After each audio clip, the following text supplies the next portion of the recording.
name is here, hidden solid ground. Mike and Stu, the dynamic duo inside, helping teachers with English day and night. With their smooth vocals and their peaceful flow, they spread good vibes everywhere they go. From Kingston to Tokyo, they're making it known. English class just got a brand new tone.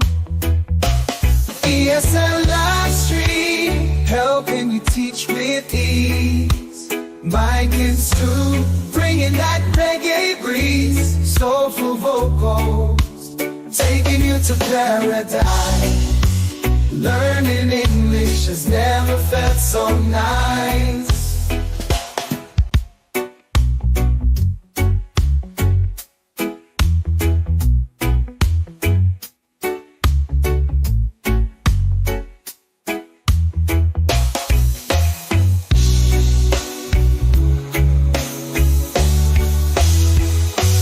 ESL live stream, helping you teach with ease. Mike and Stu, bringing that reggae breeze. Soulful vocals, taking you to paradise. Learning English has never felt so nice.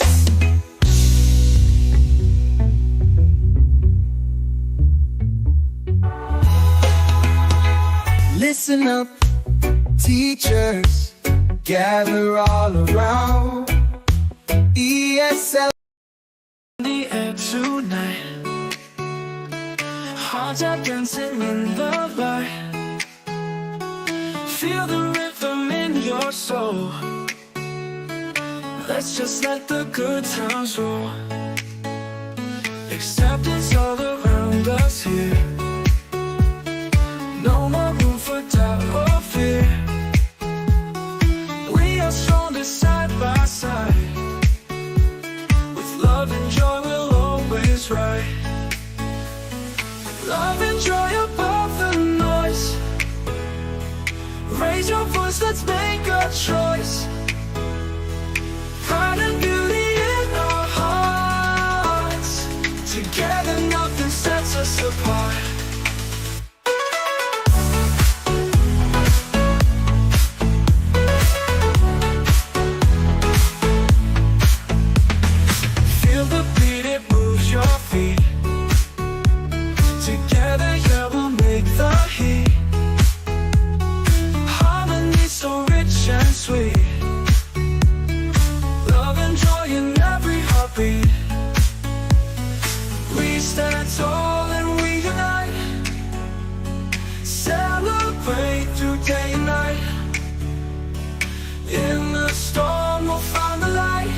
Together we keep shining bright. Love and joy above the noise. Raise your voice, let's make a choice. Pride and beauty in our hearts. Together nothing sets us apart.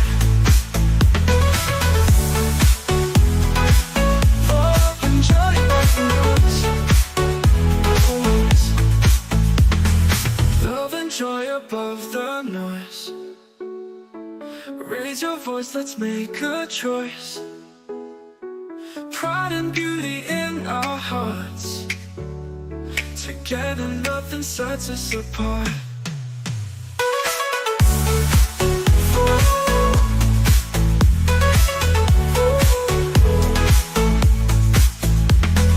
Feel the beat, it moves your feet.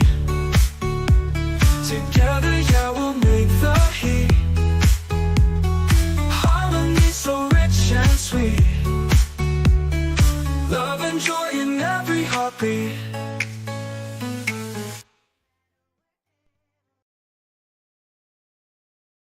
Welcome everyone. This is the ESL live stream, Sunday night, 9 p.m. Beijing time. Today, we're going to be talking about LGBTQ and inclusion in the classroom.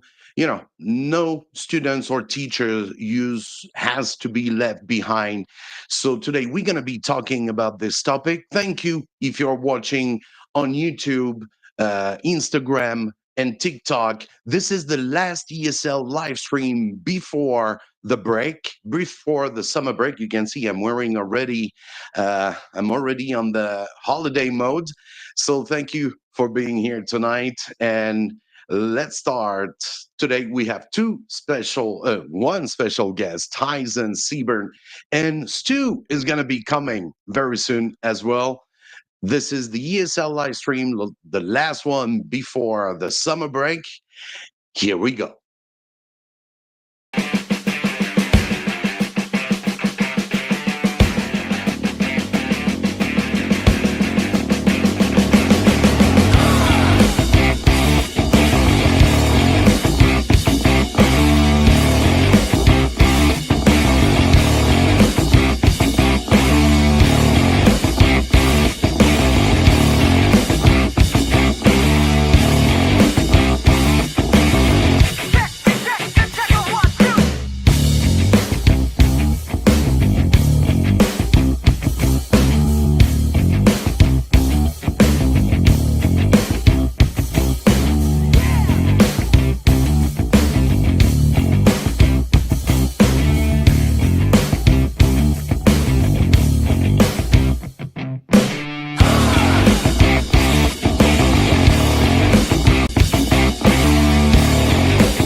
Welcome, everyone. Thank you so much for being here. This is the ESL live stream, and last this week, I think it was the last weekend when I was out for some business. I was not in Xi'an, and we reached 600K subscribers on YouTube. This is incredible. Thank you so much to all of you. Big shout out to all of you. The ESL live stream, Mike's Home ESL, of course, is on 600K. Thank you for keeping it working. Keep on sharing. And today we're going to be talking about a very important topic, which is LGBTQ, yes, LGBTQ and inclusion materials that you can use in your classroom. For this, we have an expert with us today, Mr. Tyson Seburn. We're gonna invite him here very soon on the live. I'm checking if Stu is here, but apparently is still not here. Yeah, always a little bit yeah, a little bit busy. It's Sunday. It's never easy to be, free in this day. Usually people stay at home, relax, have fun. But here on the ESL live stream, we are here to try to help you with your class. And I would like to thanks as well all the guests that we had on the ESL live stream because they give their time to help you with your class. So please give some likes and subscribe. And let me say a little hello to everyone in the chat. We're going to say a little hello to the early birds. English for Oliver. Good evening. Good evening. Thank you so much for being here. And thanks to Paul for being here. As always, big shout out to Paul. Thank you.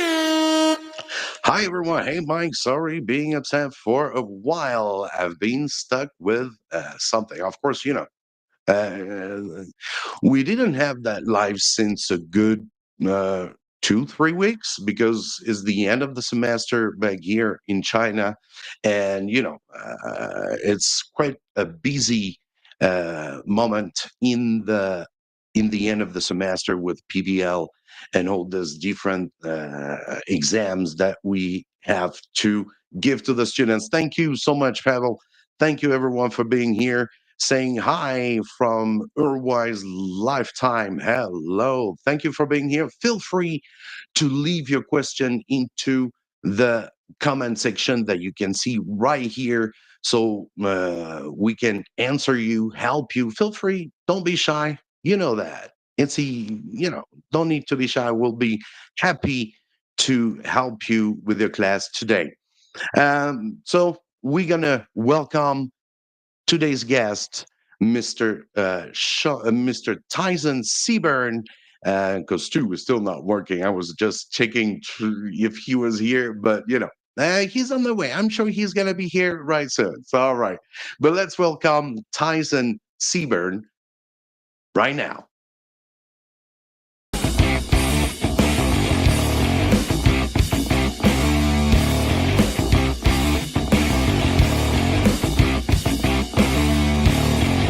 And now let's welcome tonight's guest, Tyson Seburn.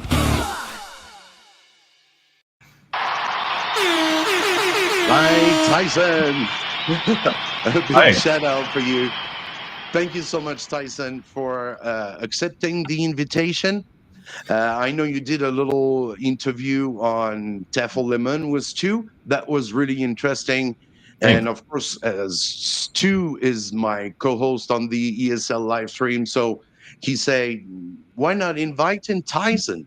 And I'll say, yeah, man, there's no problem, because we are going to touch to a subject that might be taboo in education. We got to go straight forward in the situation, right?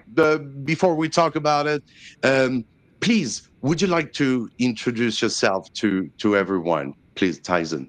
Sure, no problem. Thanks so much, Mike and Stu, obviously, for the initial invitation. Exactly. And in fact, your introduction to me, just in the graphics and everything, is very impressive. Well done. Thank you. Thank you. So my name is Tyson Seburn. I live in Toronto, in Canada, and I've done so probably, or about for the last 20 years or so. And during those 20 years, mostly I've worked in the university sector. So I'm an assistant academic director for an EAP, or English for Academic Purposes program at the university. And coincidentally, maybe to you, the majority of my students are from mainland China. So yes, so lots of familiarity with Chinese students. Before that, I was in Seoul in South Korea. Oh, okay. I taught in private language schools there from about 1997, 98 until 2003. And then, as I said, I came back to Canada and started my career here. So that's sort of a 25-year career in a nutshell. Yeah, that's impressive. You know where I'm at. So in Asia, you know very well as well Chinese students, I guess, which is for sure right here in China. This kind of topic is even more taboo. Yeah, Is it? I don't know what you think about it. Well, I mean, I've never been to China and I've never lived in China, so I obviously don't have the lived experience that you do. But interestingly, one of the reasons, I mean, several reasons why LGBTQ inclusion has become a focus of my work, which I think is important to note. One is I'm gay myself, and as a result, I have all of this lived experience as a gay man living in Canada, which certainly is a different context. But when you go back to the 80s, for example, when I grew up, it was, I suppose, what you would call taboo here as well. I mean, it wasn't something that was encouraged. Yeah, I understand. Yeah, certainly discouraged. So I have that type of experience as well.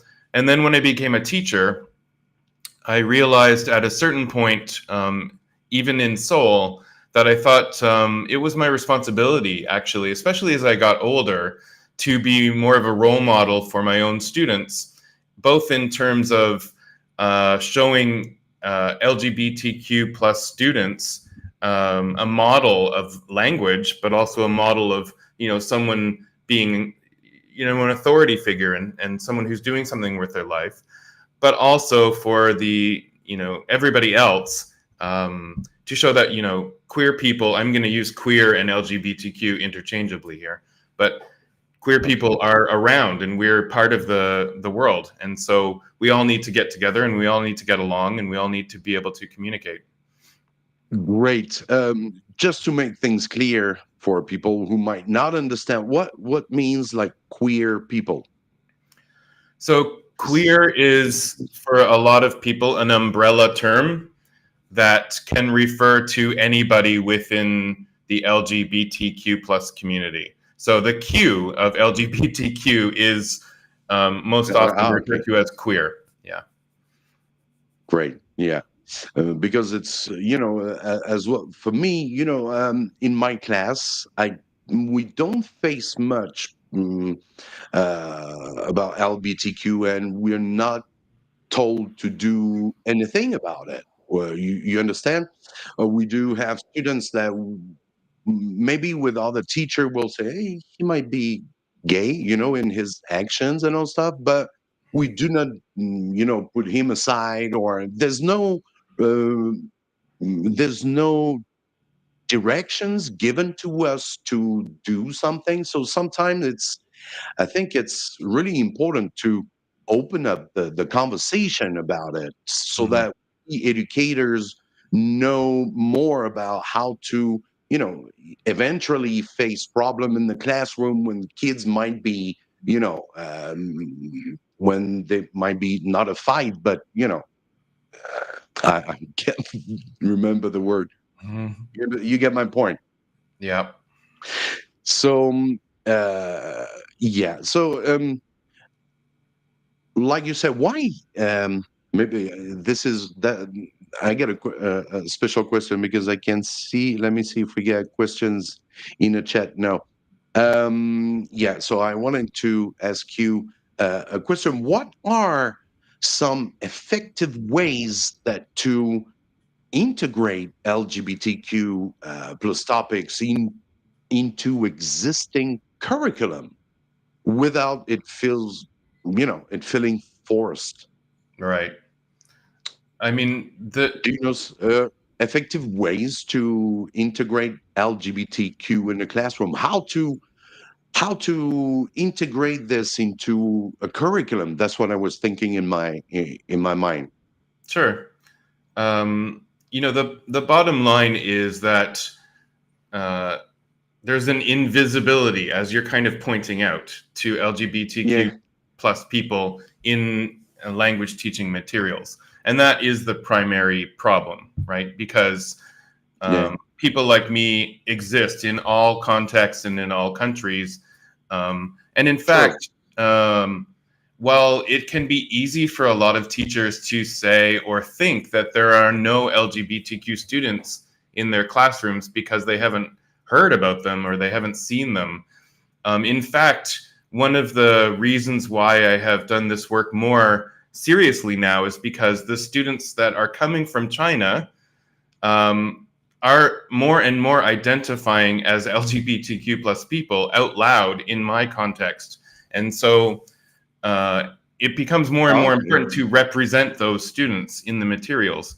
And when you don't see yourself either in public media or television shows or educational materials, you lack a kind of example as to what is possible as a queer person growing up, or what is, how you should act, or what are the role models, or can you be successful, those types of things. So to get back to your question, one of the main ways to improve is to add representation to your curriculum. So no matter where you see or whatever topic it is that you're doing, when you take a look at the people who are represented in those materials, you can think about who are they, right? Are they an authentic representation of people in society, or are they some sort of like idealized version that's of people that is not really realistic.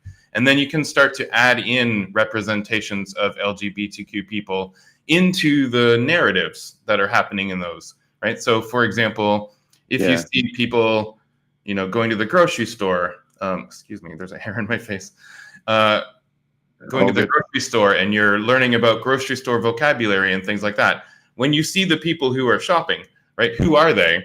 If you can add in two men, for example, just normally grocery shopping together with their child, that would just be one example of adding representation back into the materials. So, I mean, I think that's the main one, is you want to usualize, as we call, that's sort of the word, right? To make something more usual than it is normally in materials, by adding in representations more frequently, so that you don't really just have no gay people appearing at all, or just one every once in a while, right? There's lots of us, and we're all different. And so it's the same thing with any person, just to bring in more and more representation, so it doesn't become something strange or weird or a topic point necessarily.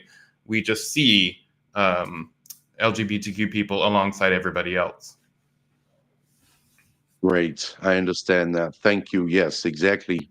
And there's as well about how can, because I'm thinking about sometimes maybe when you teach this in the classroom, maybe the parents would be, how can teachers address potential pushback from parents or the community when introducing LGBTQ and plus inclusive material? How to deal with maybe parents? Yeah. How would be? I think it's something that would be quite tough. Seeing myself in China talking about it, Right. because especially in Xi'an, where they are very traditional people, and I would say it would be different from Shanghai or Beijing or Hong Kong. But when you are here in Xi'an, sometimes I feel that parents would be like, okay, don't even know what is LGBTQ for them, I'm sure. And that's a very good question. How how would you I mean, like, if parents would say, oh no, I don't want this in the class, that's how traditional mind would think is, no, I don't want, we use this. What would you say?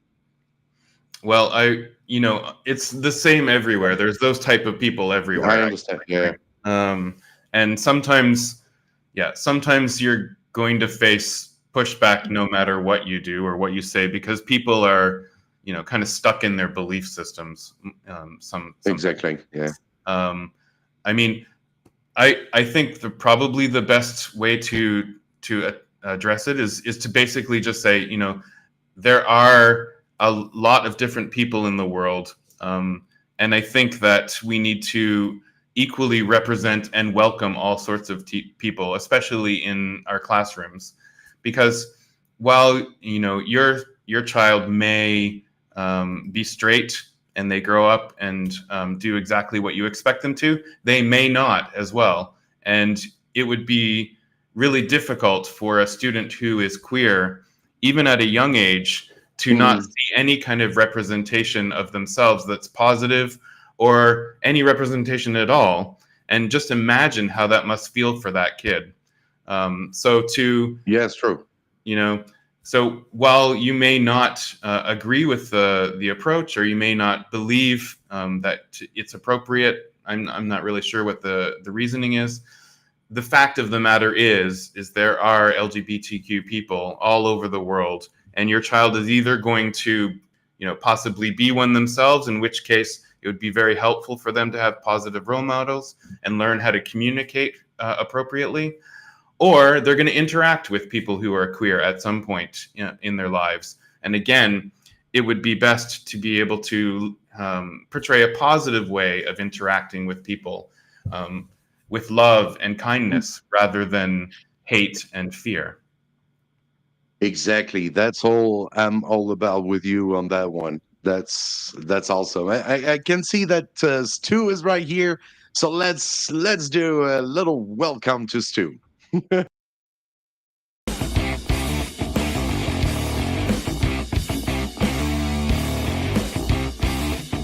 And now let's welcome the co-host of the ESL livestream, Stuart Allen from TEFL Lemon. Hey guys, can you hear me okay? Hey Stu, yes, no problem. Sorry for being late. Oh, blimey. We're driving all the way back from London today, and it's a nice day in England. Summer is finally here, and it seems everybody in the whole of south of England were on the M25. Oh, right. It's like, yeah, let's go for a drive. Let's hit the M25. Stuart doesn't need to do a live stream. Yeah, no problem at all. We can delay him. So, my apologies. Yeah. Tyson, thanks for joining. Hey, how are you? Not too bad at all. Yeah. I was listening along in the car on the way back, and I was just listening there. And really nice to see you again. We had a really good chat, didn't we? Yeah. Last month. Yeah. So no, I was just listening, and actually, just kind of some feedback that I saw basically. Just, I don't know if I've missed this or anything. So basically, myself and Tyson had an interview about 5 weeks ago, something like that. And I put it onto Facebook, and some of the reactions were fantastic. Exactly what, is needed. And some of the reactions were completely the opposite, and it very, very disappointing. And what I think I took from that is a misunderstanding about what exactly inclusivity within ELT materials means. And I was just setting up there. I heard you just talking there, Tyson, saying for example, like grocery shopping, instead of showing like a 2.4 nuclear family going grocery shopping, just every now and again, just have a picture of like a gay couple going shopping, like you see when you go shopping. When everyone goes shopping, you see it all the time, multiple times in one shop. But yet in an ELT book, it's not to be found. Yeah. I mean, especially if we're talking about young learners in particular, which seems to be the context that Mike was focusing on. That is the predominant way, right? Is, as I said, usualizing, right? To make something more usual. Insofar as it's authentic, right? Not to overblow it, right? So that not everybody's gay. That's not the point, right? It's to proportionally be, more or less authentic. And so in a young learner's situation, that is probably the easiest and most effective approach. And it's not just images, but the audio text, right? The stories, the little conversations that you see, you have it between Tony and Mario, and they're talking about getting their daughter ready for school in the morning, as opposed to, Sheila and James. You do it in many ways, right? Not just images, but images is certainly one. And I think the idea with usualization is the more frequently you see representation of LGBTQ people, the less unusual and strange it becomes for anybody who's doing it or seeing it or using those materials. So, if you're not a queer person, maybe the first time you're seeing this will be a little startling because it's just not something you've seen normally. And that might be what parents sort of initially react to, or even adult learners, if we're talking about that context. And so, yes, there's going to be a conversation that might come up at that moment or near around that moment. But that's the first time. And then when it happens and they see queer people and narratives appearing regularly throughout language learning materials, it becomes less and less, unusual for anybody, right? You just get sort of used to it. And that's I think the basic approach to usualization is sort of just getting used to the fact that we're here and we exist, and that's important. So like you're saying, right, that's, I think, especially for a young learner's situation, probably where you want to stop. And adult learners, you can go a little bit further with that, because they're equipped with more life experience and quite often more language level to be able to deal with issues and talk about them in a more nuanced way, say, than children are, right? I'll tell you a true story. When I first started teaching, I came to China, and we were using a book in our school. I was working for EF. Worked for EF for about 6-7 years, and we were using Trailblazer books. The name of the book was Trailblazer. I can't remember the publisher. Interestingly called Trailblazer. Yeah, right. And so it was from 11 to like 14, and then once you reach 15, then you moved on to the adult books. And I opened up the books, and there was one of the characters in the book. It was all cartoon. One of the characters in there was a wheelchair user. And I'd never seen this before. I grew up in the 80s, and I was at primary school in the 80s, and finished my schooling in the 90s, my secondary schooling. I'd never seen this before. And it really took me back. I was like, whoa, I've never seen this before. And I thought to myself, what a strange choice at the time. What a strange choice to have a cartoon character with a wheelchair. And now I'm a little bit older and a little bit more kind of worldly, and I think the world has changed from when I was a very young teacher. Of course there would be a wheelchair user within the language book. Why wouldn't there be? Mm-hmm. At the time, it really took me back. It kind of shocked me a little bit.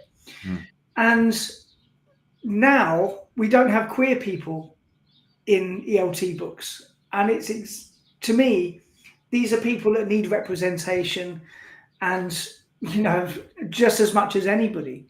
Yeah. But we don't have any, right? Yeah. I mean, that's a good point. I mean, you bring up a point about disabled folks, right? When we're talking about inclusion, we're talking about more or less any minoritized group, or any group that is underrepresented but exists, right? And so many of the things that I'm talking about here, you can probably interchange with disabled people, or body shape, or age, or race and ethnicity, religion even, right? So there's a wild number of marginalized groups out there, and it is typically the dominant group that is the one that writes, creates, publishes, all of these ELT materials, and that parents often think are the only people that are involved in learning as well. And it's just not true, right? There's so many different minority groups. And just the fact that you saw that one wheelchair bound person, and that was so shocking to you at the time, is not unlike how it might be when you see a queer person for the first time. But, as you say, it's obvious. There are people in wheelchairs all over the place, and as long as you don't get stuck on that one being the individual, the representation of all disabled people, then you're good, because disabled people could have a cochlear implant. They could, walk differently. They could have a speech difference. They could be neurodivergent. There's a whole variety of disabled people that need representation because they exist, as well as queer people, right? So a young, handsome, affluent gay man who more or less looks like every other white person out there is one representation of gay people that could be in materials, but it's certainly not the only one. I mean, if you just look at me for an example, right? I'm almost 50. I have long hair. I may not be the typical gay man that you sort of envision when you think of gay man, but there are people like me as well. Not to mention transgender, pansexual, all sorts of different types of queer people that exist out there. And none of us,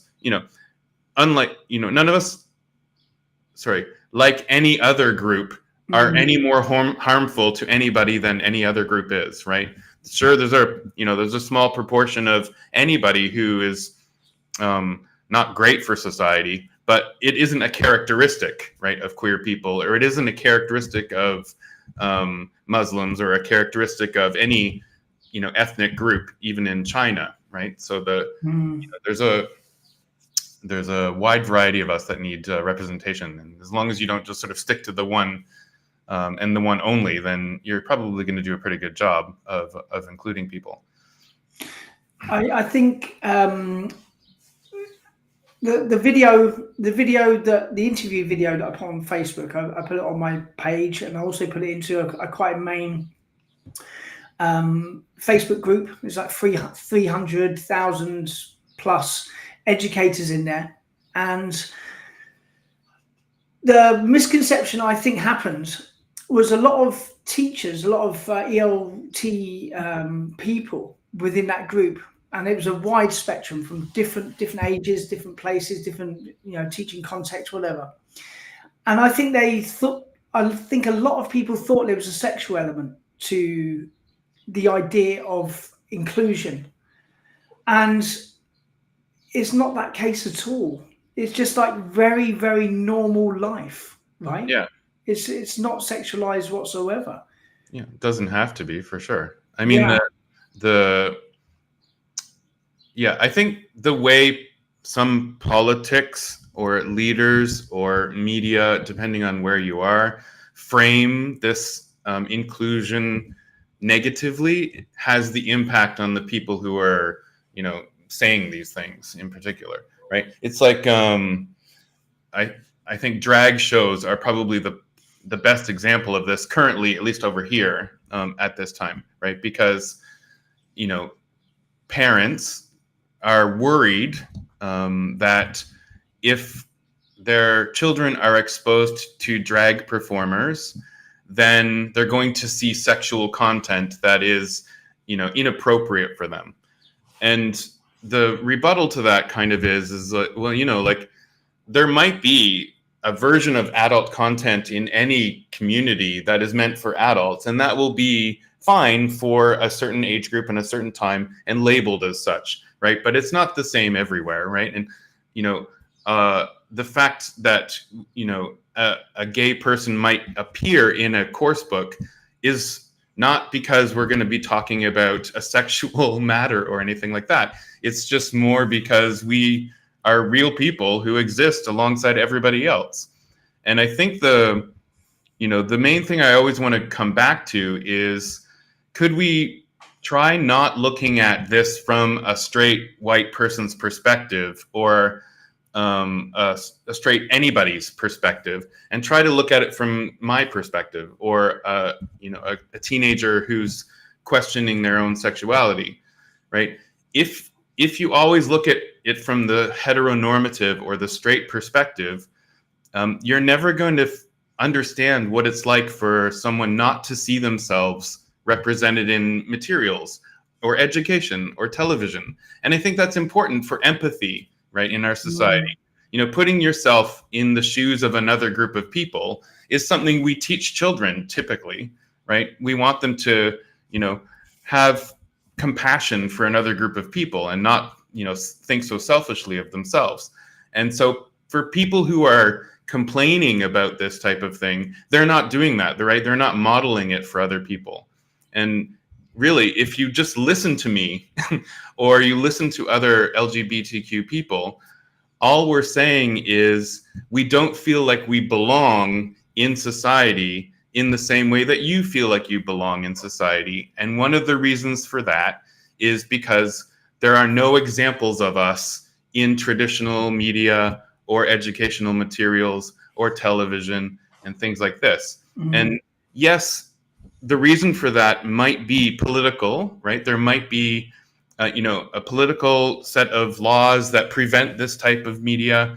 You have to deal with your own context. I don't know everybody's context everywhere. I'm speaking mostly from my own experience.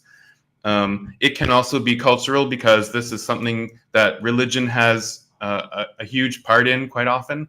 But, the fact of the matter is you're denying, a group of people, a large group of people that exist. And we're not going to go away just because there are laws that say we shouldn't be represented, or there's religion that says it's wrong, right? It doesn't matter. I grew up in a world that was designed to hide me, right? To show only straight examples of love and romance and daily life and so on. And I still am gay, right? It's not like the representation or the lack of it made me straight. It didn't, right?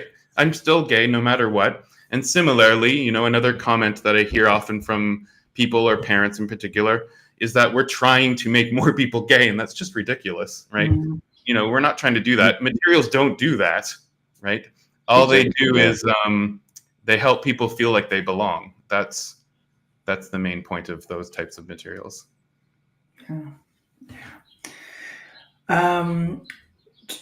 Do you think, we talked about this last time, what you've mentioned there, like everything is kind of heteronormative, TV shows, soap dramas, and the only kind of inclusion. And it really did make me think, Tyson, I messaged you afterwards that it was a big game changer for me, and it really was. It was a real big milestone in my own life. So thank you for that personal thank you. You said one thing, like the people that write these soaps, where there's just two queer characters, and it's kind of like a subplot, and that is the representation. It's just the storyline, someone coming out or something, and it's written by straight people. Yeah. And so, as far as ELT materials go, when do you think, will it be very incremental change, or do you think it will be, one publication is just going to kind of really go for it or something, or would it be very incremental? Well, I would like to see either happen, quite honestly. I think it is sort of glacial, right? It's an iceberg pace at this point.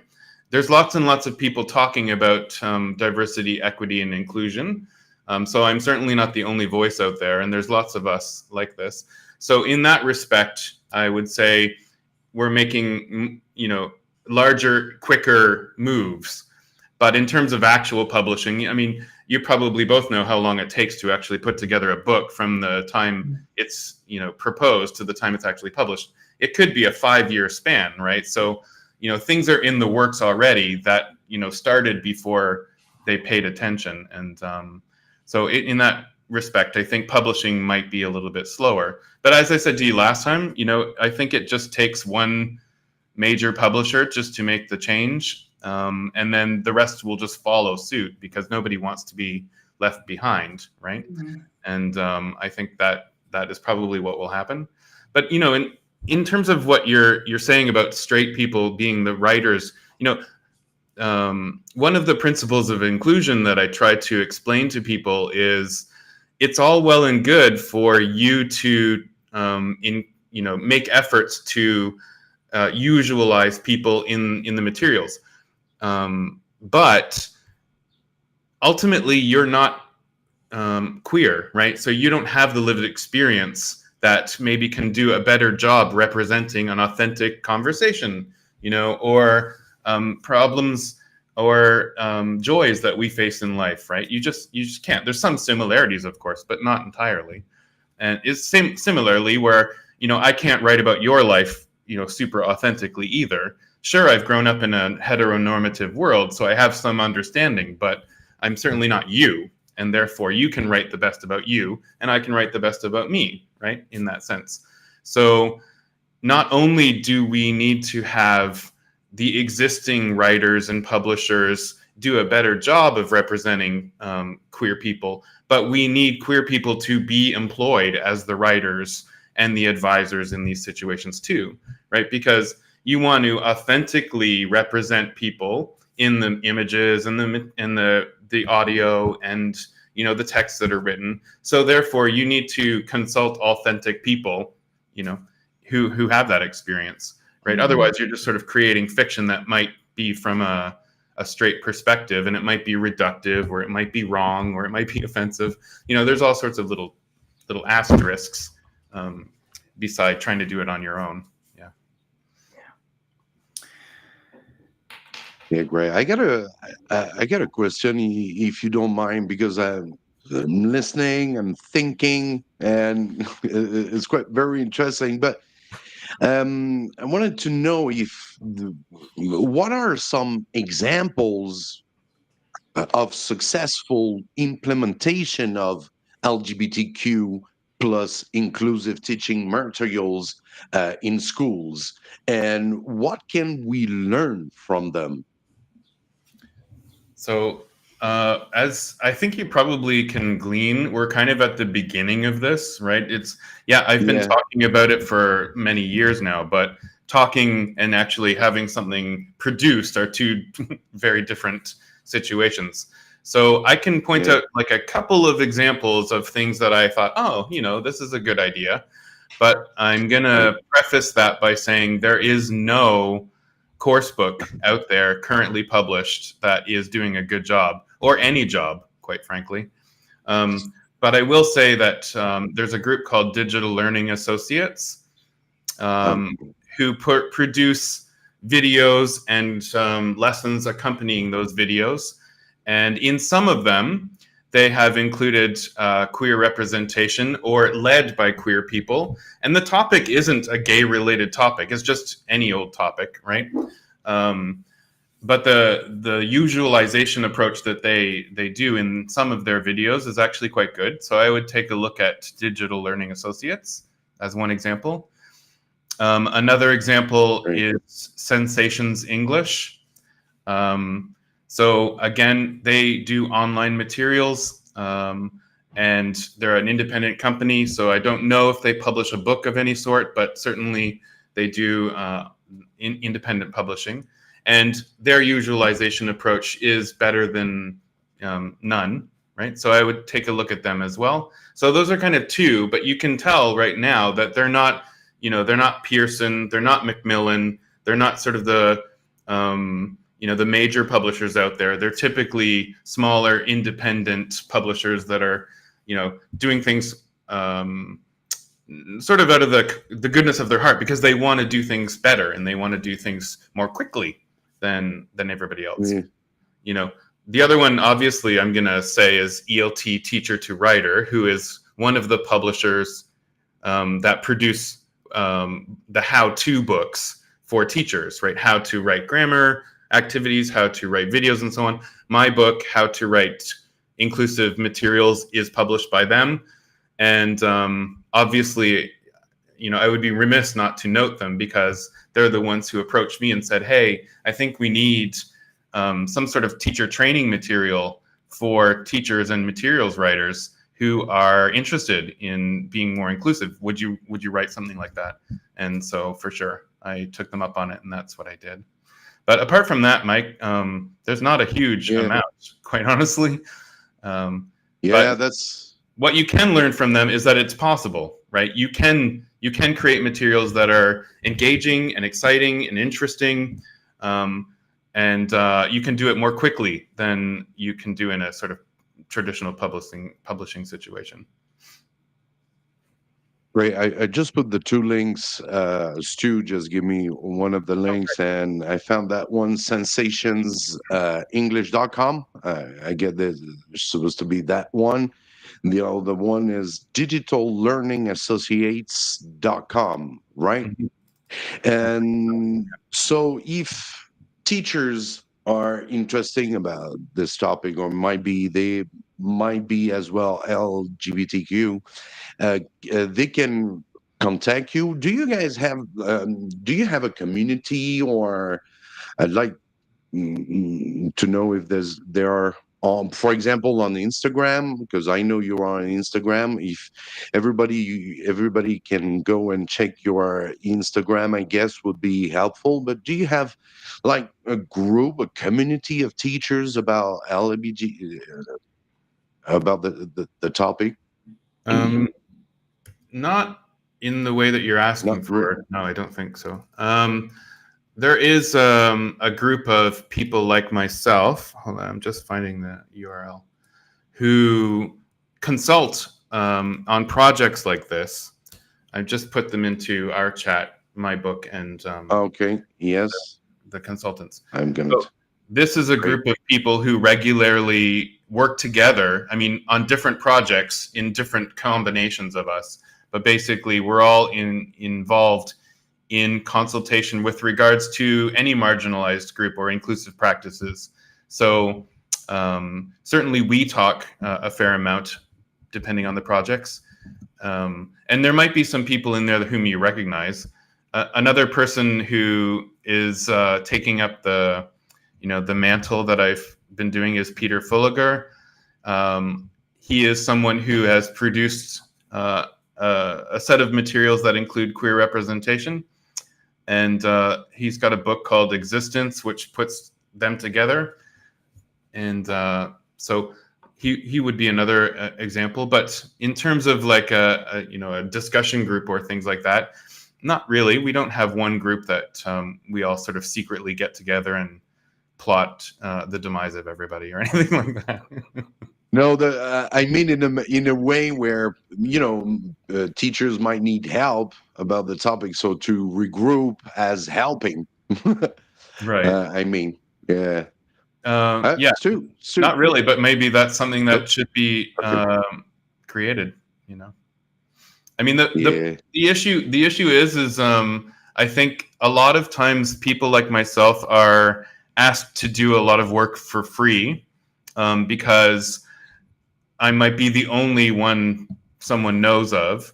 And, just like any kind of advocacy work, it's very difficult to always give your time for free, right? So, doing this podcast, for example, I think is a great thing for everybody. And that's why I'm doing it, but it is an hour. Yeah. And I think similarly, if you get this times 100 people asking for advice, right, it's just not practical, first of all, to live my life and help everybody out for free.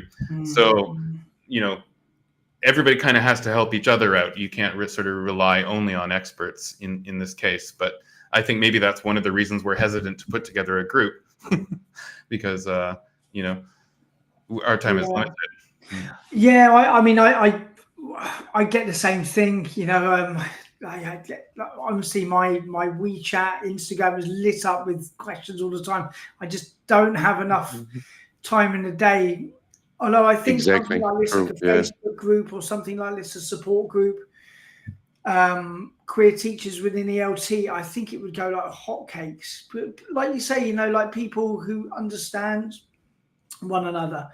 Like you said, you would find it hard to write about our lives. We'd find it hard to write about your life. But if there was a support group, like a network, something in place, it might be useful to whoever, to members that are going in it. Well, I think, you might be right. And anybody's welcome to put that kind of thing together. The other thing to remember is everybody is responsible for their own amount of, background reading and research, right? You can't wait for someone like me to just teach you everything. There's tons of material out there for you to expose yourself and get familiar with queer perspectives on things. YouTube's full of different life experiences, magazines are, and so on. And, if you were including a unit about vegetarianism in your new materials that you're writing, you wouldn't just create that material out of nothing, right? You would go and do some reading about vegetarianism at least, so that you have some background information that you can be sure you're kind of right. So you would make that. It's no different than that in a sense, right? Everybody is responsible for, going and doing their own research. And, a simple example of that is if you want to learn how to write inclusive materials, buy my book, right? That's why it's there, right? It's not there for me to like, you know, to be the teacher trainer for everybody, because I just can't do that. Yeah. So you need to go out and you need to look Yeah. for things that are going to help you support that and give you the advice that you want. And they do exist, you know, just as an example. My book was one of them. I'm not saying, you know, everybody go out and buy my book necessarily. You know, it's one of those things, but certainly it's available, and anybody who is interested in improving the way that they do inclusive materials, there are means to do that without just waiting for someone to teach you one-on-one how to do it, you know. How So- when you were just thinking about putting your book together, I mean, where did you, what was your starting point, and what was your journey on writing that book, and did you end up including things that at the beginning of the project you hadn't thought about, and you thought, oh, I actually need to add? When I was writing my TESOL course, there was tons of stuff I didn't consider. And then I got to the end, I was like, I missed that. I had to go back and solid in. Was it the same for you when you were writing your book? Yeah, for sure. I mean, I think any writer kind of goes through this sort of revision process as you're writing it, right? I had kind of a brief outline and plan, you know, that I was planning to do, because the publishers kind of had a sense as to what they wanted to be included. But essentially, I did a talk at TEFL, where I had created a course book unit that was inclusive in my perspective. And so I went to TEFL and I showed that off to people to show what was possible, right? Instead of just talking about there's a problem, there's a problem, there's a problem. Okay, well, I'll make a course book unit. And so I did that. It's on my website. It's in the book. It's all over the place. And in case anybody wants to find it, it's free. As a result of that, I had some thoughts as to, okay, what does inclusion mean, and how can I represent LGBTQ plus people authentically in materials that is going to be useful for everybody, not just queer people. And so that sort of framed the idea of the book. But certainly as I was going through and writing the book, I had to be much clearer in terms of making a framework, right? So people could understand, and it wasn't this complex gobbledygook. So I created 4 principles of inclusion that I thought would be easy to understand. I took 2 approaches, one being usualization, which I've talked about today in this podcast. And I created materials, and I showed how those materials were a usualization approach. And then I created a second approach called a more disruptive approach, which by contrast or complement to a usualization approach actually does have learners talk about issues that are barriers in society and try to improve them. And I made materials to show off the characteristics of that. So it was kind of, you know, without having done that book, I wouldn't have, you know, put into sort of easy to understand language or steps some things that I thought I knew or I was going to do in those materials. And then, you know, on top of that, the book really gave me a chance to think more broadly than just LGBTQ people, and realize that between queer people, Black people, Muslims, disabled people, elderly people, we're all facing the same type of problems in ELT materials. And so these kinds of inclusive practices apply to everyone in those situations, not just queer people. And I had to really think through that myself when I was writing the book. Great. So we can find your book on LinkedIn, right? You couldn't probably find it if you Google me, but I put the link to it in our chat box if you wanted to share it. Yes. I think that's the last link you gave us, right? It's right before the last one. So it's a bit.ly. Oh, okay. I get it. Okay, that's the one. Yeah, I didn't see that one. All right, cool. Thank you. Awesome, guys. So thank you very much, Tyson. It's been an hour right now. Thank you for your time. It was really nice talking. Was really nice talking to you. Yes, I guess Did I put the link? Yeah. The link is in the chat for Twitch, Facebook, and YouTube. On Instagram, I'm gonna just throw you it soon. I think on TikTok is not. Yeah. On TikTok, yes, I can see everyone on TikTok. Hello, Yanni Juliet. Yeah, I put the link as well on TikTok. That's awesome. This restream, we can stream everywhere. And hope is going to help teachers and students by the same time with their class. Thank you so much again, Tyson. We're going to stop here for today. I think it's Sunday morning for you, right? Yes, 10 o'clock in the morning. So thanks very much for inviting me. It was a pleasure, privilege. And as well, a big thank you to Stu for recommending Tyson. I gotta mention that that was a month ago that you guys, Stu, you did an interview with Tyson. Yeah, I think it's about a month, give or take. Yeah. And that was very interesting. And then you came up and said, Mike, and why don't we do this? I say, yeah, all the way, all good. Really good vibes. Yeah.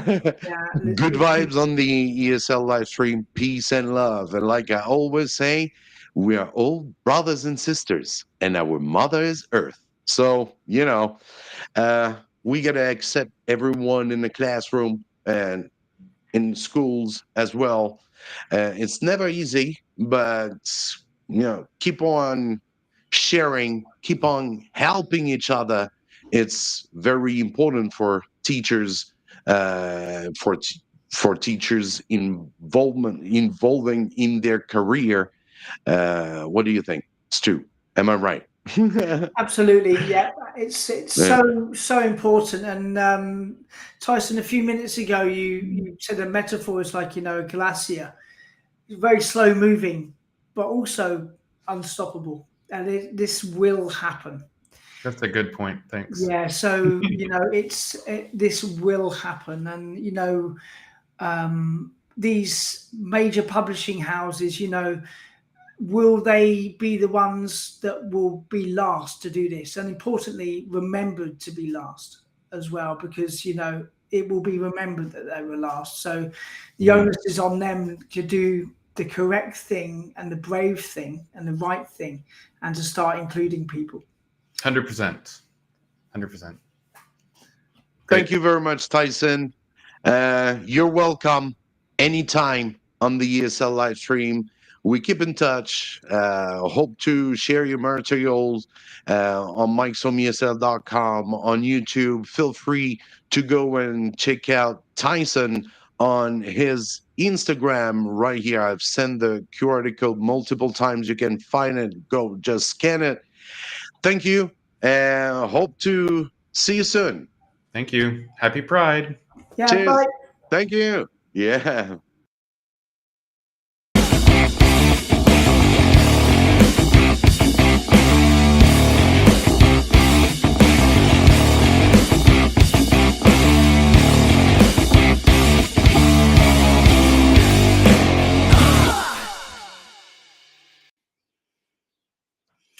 Hey, Mike. Thank you, Stu. Sorry, buddy. Yeah, the traffic was a nightmare.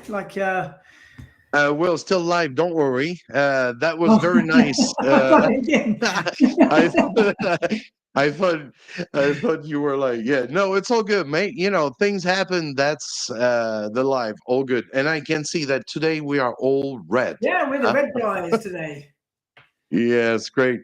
So we might meet together for maybe at the end of August for a back to school little help, trying to help teachers out with their maybe classroom management or any topic will be welcome. I guess you guys let us know into the description what you want us to bring up on the table. Like today was an awesome topic, maybe the kind of topic that people don't feel very comfortable talking about, like Can't touch this. You can't touch this. Yeah, so it was good fun. That's the last ESL live stream. What's up? I know you went to Turkey, right? Yeah, so just got back from holiday, and what a wonderful country. Is that probably why I'm wearing red, maybe? And a little bit of warm weather. And actually, we come back here, and it looks like summer is finally in England. So So summertime normally lasts 10 days or 2 weeks if we're lucky. So it's the start of our you 2 brought weeks the summer. sun to England. Yeah. How about yourself? You're going back to France, right? Yes, exactly. After 5 years without going back home, I'm already, you see, on the vacation mode. But no, I still have a good week and a half to go. I'll be off duty on July 4th. I'll be proctoring for the exam, and yeah, it's gonna be fun. I'm gonna miss my students for sure. And I had a couple of grade 12 students that were learning French, and you know, one of my students actually is going to study in France, so I'm very happy, very rewarding. One of them is going to Britain, and another one to America. So that's really awesome. We keep in touch with them. Whatever. If I've been your teacher for 1 or 2 years, I'm your teacher for life. And if if you need help back in France or anywhere, I'll be happy to help. As not only being a teacher is, you know, relation, being human. That's what was the live about it today. We are different, but we have that heart in our chest. We are the same. We got blood in our vein. And that's why we don't help each other. That's so important. Whatever, if you're gay, if you're whatever. I think this is a matter that we have to care because, like Tyson say, we're real, we are here, and we're not gonna leave because they found their way to be happy.